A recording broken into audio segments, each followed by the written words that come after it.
One day, the family of Count Targ, the mere mention of which inspired fear, was greatly disgraced. It was not just a mistake, but a major oversight. Janice, the eldest daughter of Count Targ, was married by order of the emperor, a marriage of convenience. In Korea, it was impossible to imagine such a situation. The new husband, Erinus, stated that once a week, they would have to try to conceive an heir, and he would also try to have breakfast with the girl every day. That if Terrell had the same power as in the old days, no one would have allowed such a situation. The lady did not understand why this was happening in her generation. The man added that he hoped they would not cause trouble for each other, as he was against the lady asking him to show love or express any affection. The girl was relieved that, fortunately, her new husband was at least good-looking. He stated that he would take full responsibility but would not allow her to demand more. Janice understood that if she had been ordered to marry an old man, she would not have left a wet spot behind the Vala imperial family. Still, despite his pretty face, this man had a disgusting character.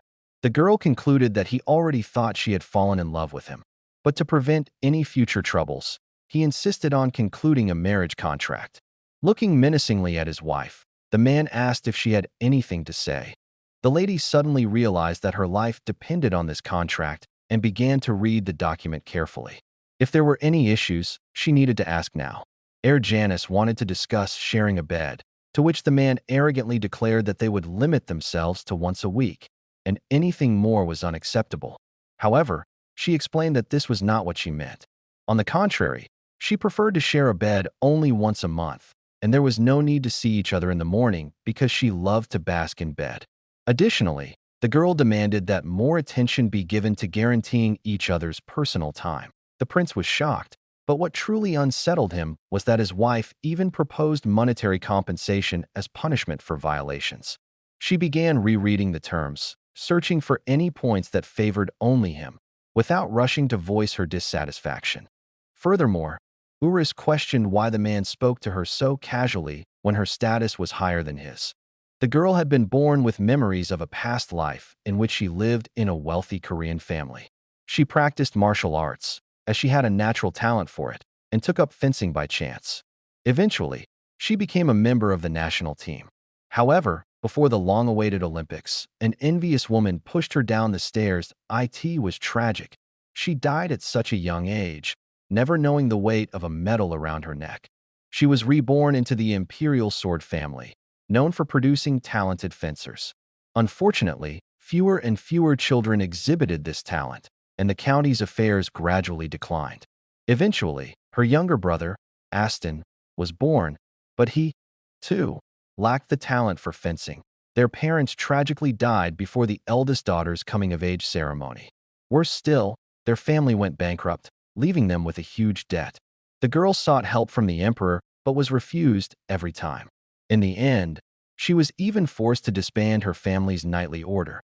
She sold everything she could to scrape together a decent sum and somehow managed to pay off the debt. Only she and her younger brother remained in the mansion, where they could do nothing but quietly cry in each other's arms over their misfortune. But Janice hastened to reassure her brother, saying, "Knights do not cry." She realized she had to earn money to ensure Aston wouldn't starve and to keep the mansion in their hands. She could simply marry a wealthy merchant, but she wouldn't agree to that, even at gunpoint. None of them met her standards, and she refused to give up her way of life so easily. As she considered how the talents of a count's daughter were useless when it came to earning a living.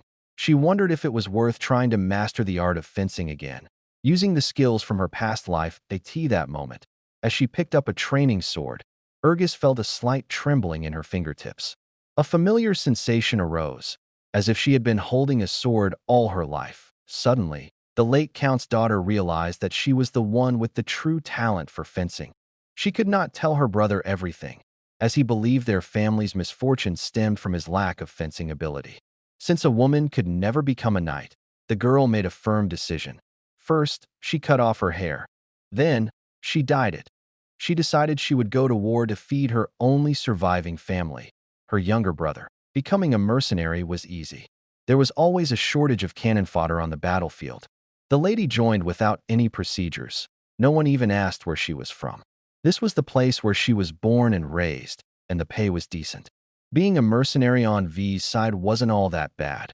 However, she soon learned that such a life was harsh. Even so, Janice couldn't stop wondering if Aston was eating well with the money she sent. The local men were animals. They shouted that she looked like a woman despite being disguised as a man.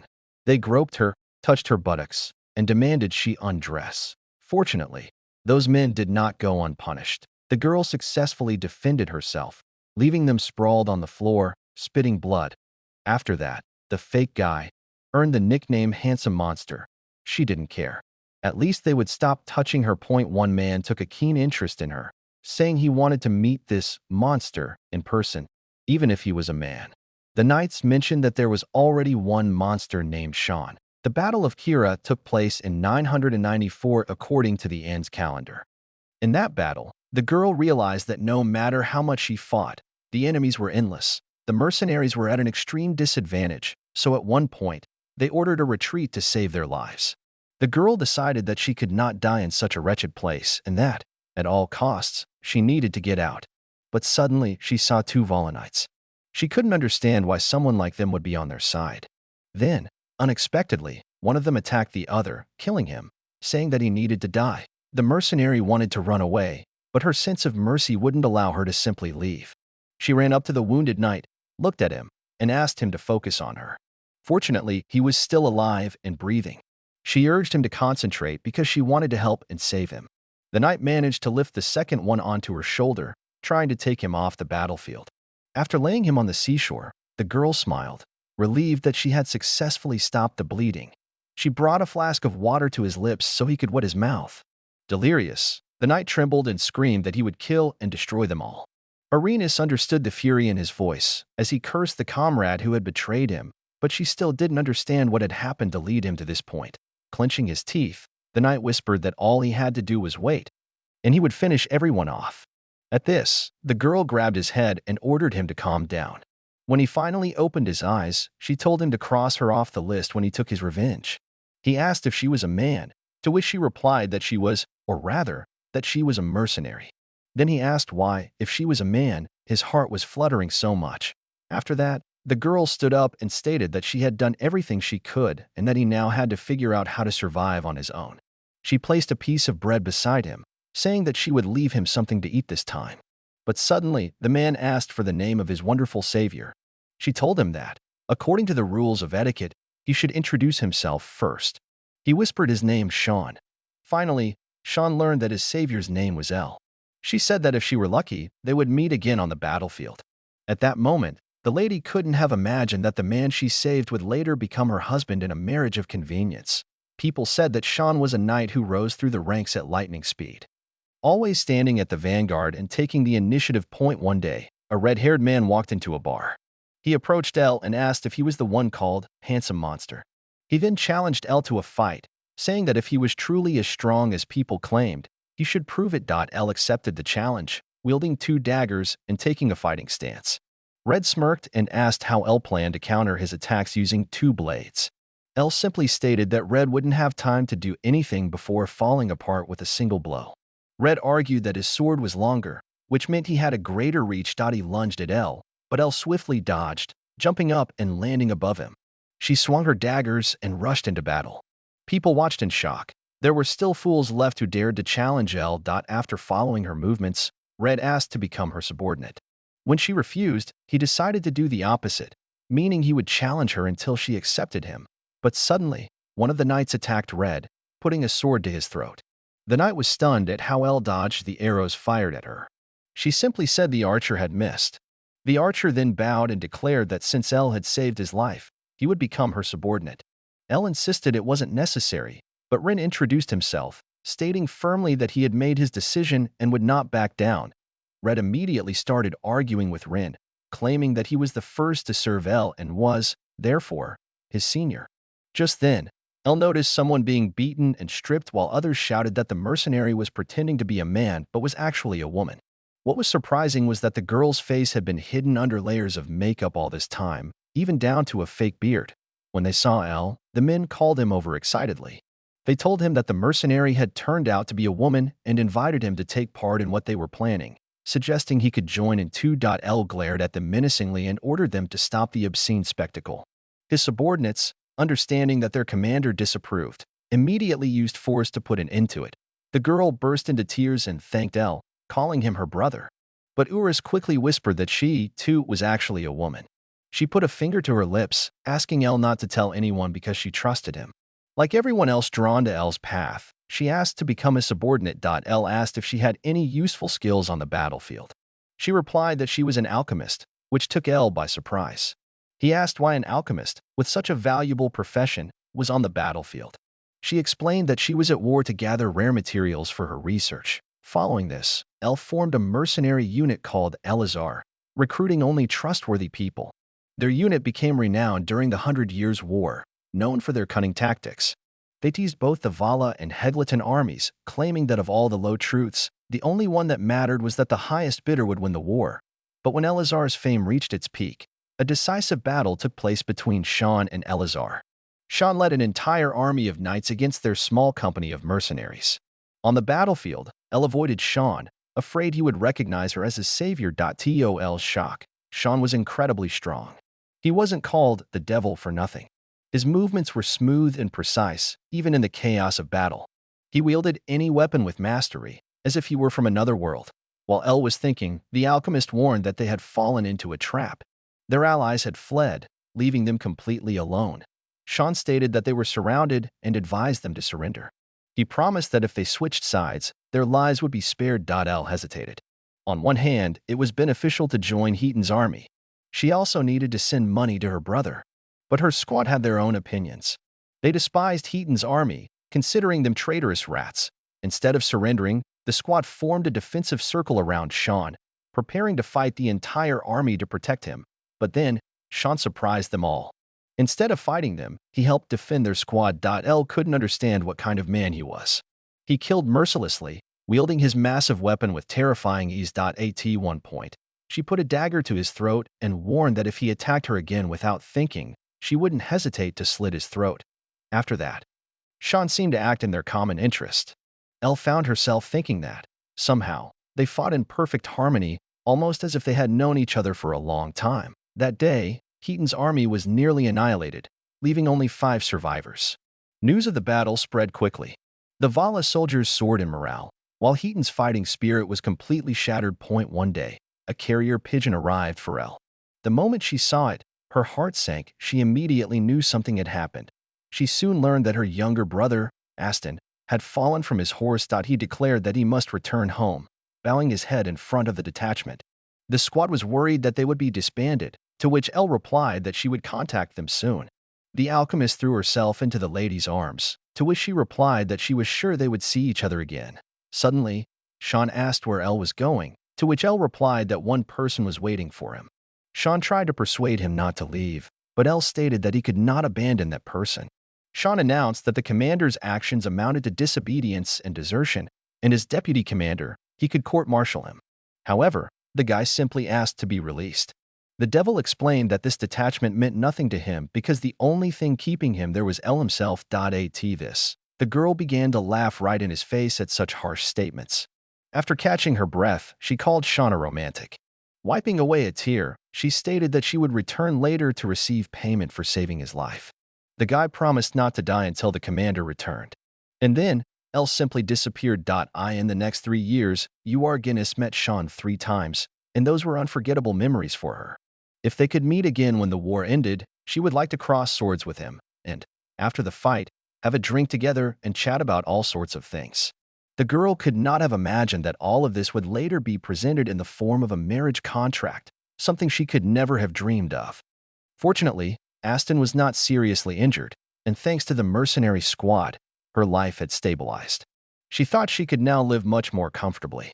However, the girl cursed the idiotic imperial order, not understanding why, out of all men, they chose Sean. After all, she was also a war hero, so why should she endure such injustice? But first and foremost, she had to make every effort to ensure that Sean did not recognize her. That day, the girl paid a lot of attention to her outfit. Suddenly, Sean finally arrived, riding a black-maned horse. The lady hurried to meet her husband, ran out into the corridor, and bowed, lowering her head before him. As she introduced herself, she realized that her master did not recognize her as Elle at all. The man immediately began talking about the contract from the doorway, saying that he wanted to clarify a few things before the wedding. Suddenly, the wife looked angrily at the prince, declaring that he had no right to address her on a personal level when her position was higher than his. To this, Sean smiled and apologized for his rudeness, saying that he was not accustomed to the aristocratic manner of speech. The girl angrily remarked that when he needed to, he was fluent in a formal style of speech. He replied that he would send the contract with the necessary changes again. After taking a sip of tea, Sean inquired about something he had heard. The lady had a younger brother. Suddenly, he said that he would like to see him. At this, Ergones grew nervous. The girl immediately realized that her face seemed familiar to him, and that was very bad. However, she could not reveal that she was Elle from Elazar, as the fact that the count's daughter had been a mercenary would damage her reputation. After the war, Elazar had drained a significant amount of money from the Vala imperial family, which meant they definitely held a grudge against the squad. Moreover, Sean was Crown Prince Ray's best friend. The princess concluded that if she were caught, she would endanger not only herself but also her children. The lady explained that since Aston was studying at Akwi's academy, he would only be able to see him at the wedding ceremony. To this, Sean asked if his eye color was the same as the girl's. She smiled, saying that her brother had light blue eyes. The man then asked for his impressions after meeting Irinus. Sean replied that she reminded him of someone, and the man found it strange to hear something like that from a guy. Sean began to conclude that she was very similar to Elle. Although her gender and hair color were different, she was the spitting image of a man who had left him with unforgettable memories and a debt he could never repay. He asked if she resembled some woman he knew. The guy said that soon an innocent lady from a count's family would fall in love with such a bad man. Sean thought that the girl was completely different from the women he had met before. Needless to say, she was so lively and intelligent that one might wonder if she was truly a hereditary aristocrat. He also concluded that, despite her sweet face, she read the contract more strictly than the mercenaries. To this, the guy replied that even if he did not like her, he should not divorce her. He needed to keep her close. He explained that dealing with noble titles was a real headache and that he clearly separated public and private matters. The guy announced that he was looking forward to the day when he could call the guy Earl and not just Sean. Meanwhile, the girl was riding in her carriage when she asked to stop because she had some business to attend to. Urus, as it turned out, returned to the very bar where her squad was relaxing. Upon entering, she felt strange glances fall upon her.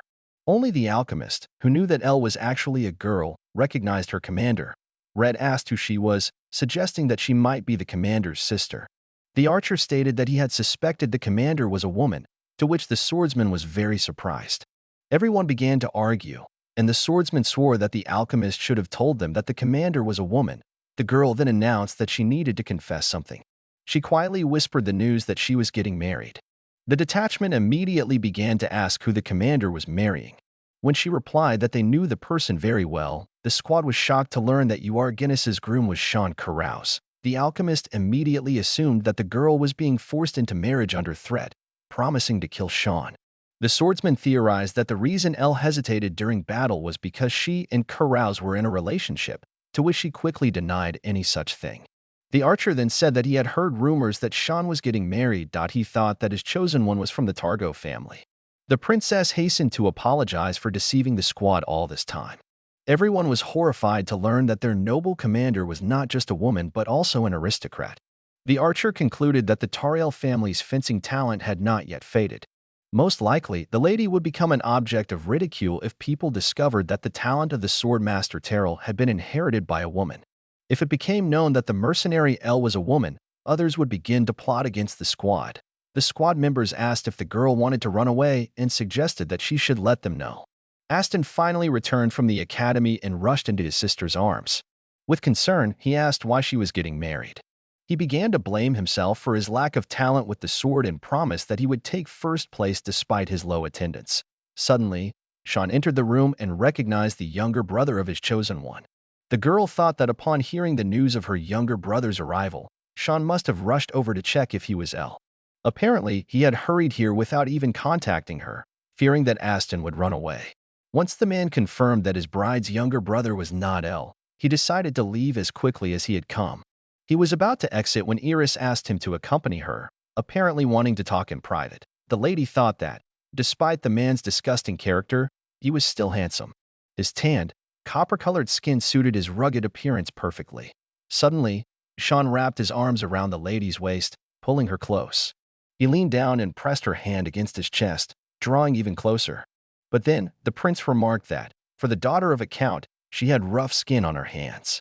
Urus became afraid. Did he know everything? The lady quickly explained that her family had been in crisis, and even someone as delicate as she had been forced to work. It was only natural, she insisted. Hearing this, the man pulled her closer and hugged her tightly, inhaling the scent of her snow-white hair. Urus pushed Sean away, saying that they were not yet married and that he had no right to be so close to her. The prince bowed slightly and remarked that she was stronger than he had expected. The lady continued to act insolent, declaring that he had no right to treat her however he pleased. At that moment,